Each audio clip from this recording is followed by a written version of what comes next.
So why have I gone from all things fibromyalgia to just yoga for fibromyalgia? These are just a couple of the questions that people have been asking recently, and in the spirit of questions about yoga, I thought that I would record this for you.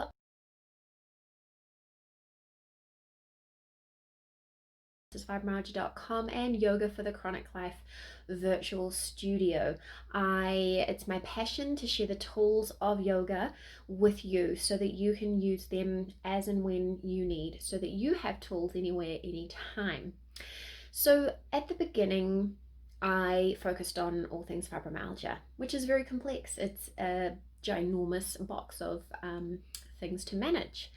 And way back at the beginning, I had to kind of pick up all the pieces and very, very slowly research and put the pieces together myself. Everything I have achieved is through personal research and trial and error. And for the last 7 years, I've been sharing that on my blog. There are over 250 blog posts on melissaversusfibromyalgia.com and more than 100 videos on YouTube. I've also helped thousands of people, literally, through Facebook groups, but it is just a massive thing to confront fibromyalgia as a whole. And when I started, there was very little information, but now we've got a truckload. You could go and purchase the Fibro Manual by Geneva Lipton, excuse me, or you could go and purchase the Fatigue and Fibromyalgia Solution by Dr. Teitelbaum, or there's actually a few other books there. It depends on your kind of preferences. There are a few different doctors, each with their own kind of spin to it. But I feel like if you got the Dr. Teitelbaum and the Dr. Lipton books, then you would be well sorted on your way, and you would just need to work through it methodically, and hopefully your doctor would be working through it with you.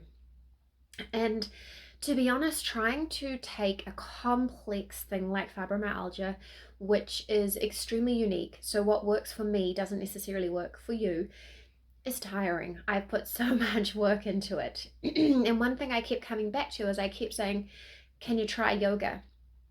Try yoga, try breathing, meditation, but I could never find resources for myself, let alone resources to share with you. I would just get so frustrated. I try these classes and they were for in pain, or when you're tired, I still couldn't do them. And I was seeing this disconnect between what yoga could be and what was presented or offered to us. And so I went off and trained to be a yoga teacher so that I could use those tools myself and share them with you. And so basically, over this year, I've transitioned so that I can just focus on that one thing, because just yoga for fibromyalgia alone is a huge area to be researching and keeping up with and writing about and creating classes and content and all of that kind of thing. And I am kind of doing all the things. I'm pregnant, I have 3 kids, I have an outside part-time job. My husband's a shift worker, so he's hardly ever home. So it's a lot. So it's much easier, especially for my brain, trying to research all the different areas of fibromyalgia and just kind of keep up with everything is a bit much.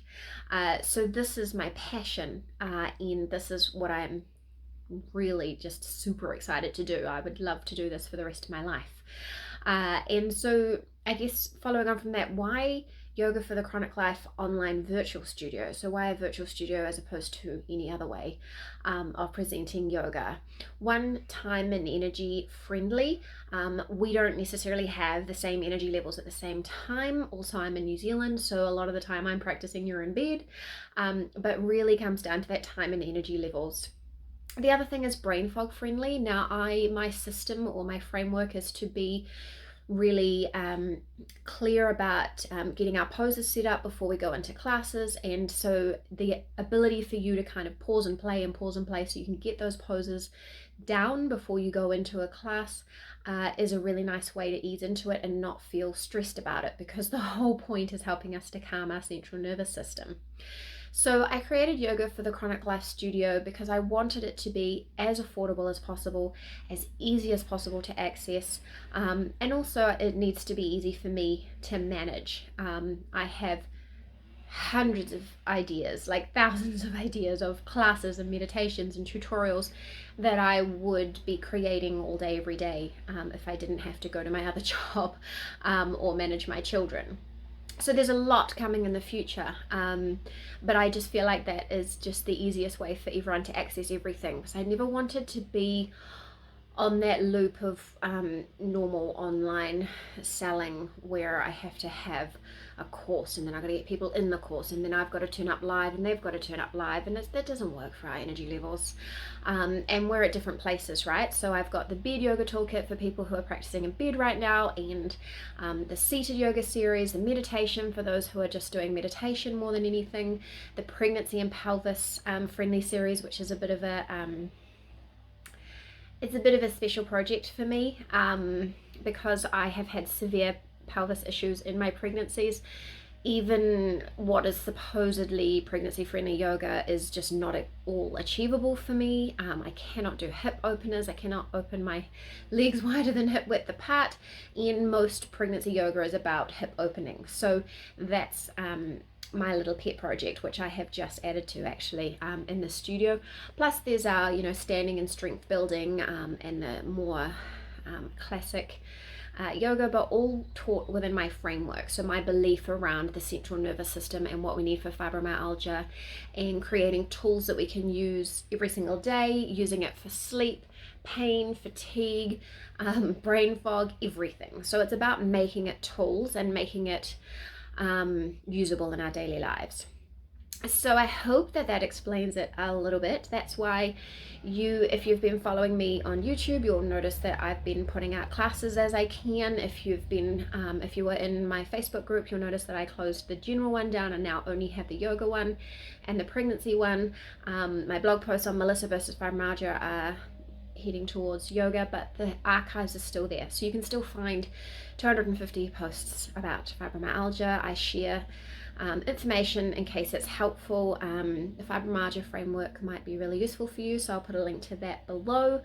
And of course I would love you to come and join us in the Yoga for the Chronic Life virtual studio, because that is where you get access to all of the yoga that I can create that can help you, and research and my experience and my students' experience shows that it can help.